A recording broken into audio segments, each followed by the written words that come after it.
Alright, step one for getting really quick homemade chips is to start boiling some water. If you've got an electric kettle, just stick that on boil while we do the rest of the steps.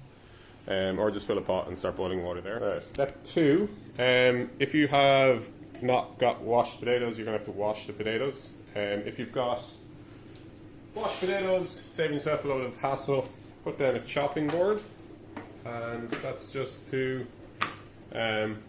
catch anything that we might drop. Chip maker is very handy. You can do this with a knife, but honestly it's going to take you 5 times as much time.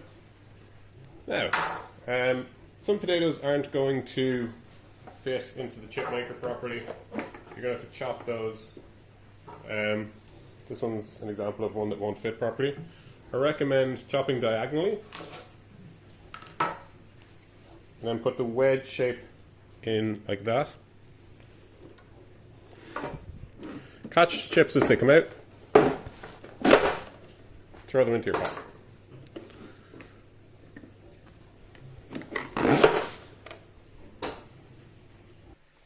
Alright, we got tons of chips now.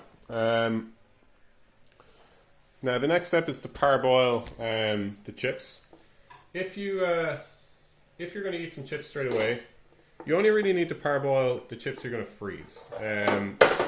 If you are going to eat, if you're going to make 6 of these in the air fryer, you can actually just bang a bunch of these into the air fryer now. Drizzle some oil over them and then just stick them in the air fryer for 30-35 minutes at 200. And they'll cook fine. Just if you're going to freeze them, you want to parboil them, otherwise they're going to go brown in the freezer. So let's go on to step 3. Step 3, take your salt. Put a generous amount of salt on these. It's going to be in a couple of liters of water.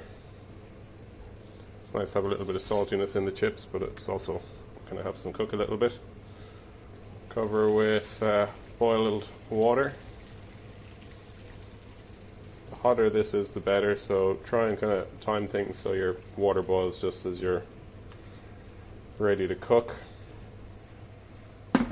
Turn it on full.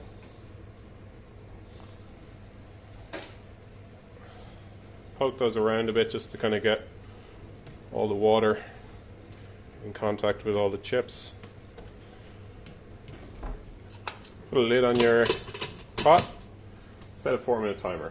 Alexa, start a timer for 4 minutes. Alright, timer's up, so let's turn that off.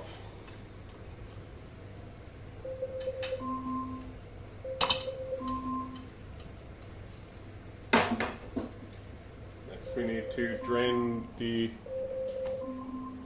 chips.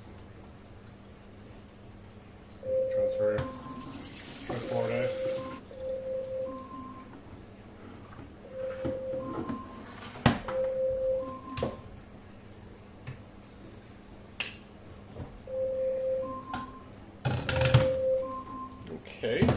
Okay, step 5? I think 5, yeah. Okay, this is my trick for making homemade chips, or a lot of homemade batch frozen food. And it is to buy these flexible Ikea chopping mats, because you can put your food, spread it out, flatten it out, and then you can freeze on them. And this surface is very non-stick, so as soon as the stuff is frozen, you just bend the mat and the frozen food will pop off. So let's scoop out our chips onto these mats, give it a few minutes to cool, and then we'll be banging them in the freezer. When they're flat, they really cool pretty quick. And you kind of want to spread them out soon, because if you leave them in the pot too long, if you're procrastinating or you get distracted, it can actually cook a bit more just because of the amount of heat that's sort of stored in the center of the chips. And you don't want that to happen, because the chips will come too soft. I mean, they're going to freeze anyway, so they'll kind of be okay. They should be kind of okay if you screw up, but it's not ideal. It's a bit of kind of, I don't know what it is, starch kind of at the bottom of the pot, sticking some of the chips to the bottom. Try to avoid getting that out. It's goopy. Try and make sure you have no liquid, because the liquid will go through the chopping boards onto the table and you'll have a bit more cleanup to do. So just spread them out. And that is step 5. I think that was step 5. Okay, step 6, I believe. I've just spread out the chips, separated the boards a little bit. I had them kind of overlapping in case there was a bit of juice so it wouldn't go onto the table, or try to avoid it going onto the table, and so I could spread out the chips in like kind of, you know, one thing. But now I've separated out the boards, and I've just tried to make sure that each board has roughly the same amount of chips on it. Get a more kind of stiff chopping board and just slide underneath. Try to make sure each chopping board is roughly the same amount of chips. The next one. Oh. You might drop a few chips during this. Great.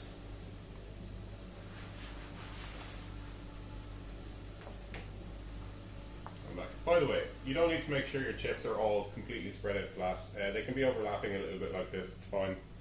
There's a trick in one of the later steps where we're going to get them to all kind of separate away from each other. And finally, you've got all your chips together, layered up on kind of layers like this.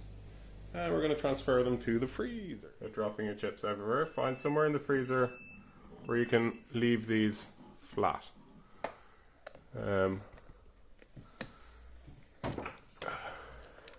I've dropped 5 chips. Alright, we're at the final step. So, you've got all your chips are all frozen. Actually, left them in a bit too long, but what can you do? What you want to do is you want to basically just pick up a board. You see those Ikea trays kind of come in handy now because they're so flexible that you can just. I really think batch cooking, you know, you see all these like channels about batch cooking and kind of people putting food in boxes and like, you know, each lunchbox has a meal and then you freeze the lunchbox. I really believe that's stupidity. When you buy frozen food from the shop, it's in a bag. And I think there's a reason for that, and the reason for that is that you can just whack the bag and loosen everything up. And so while I'm doing all this, these chips, they obviously stick together, right? But when you have them in the bag, you can just, if you knock them apart, do it on the floor a bit harder, and then you have a loose bag of chips that you can take chips out of and bang into the air fryer. And same with even if you did something like bolognese, which I'll show you how to do. You know, those are loose chips. They're you cook them, they come together, but when they go in the air fryer, they're loose now. Like the clothes pegs, because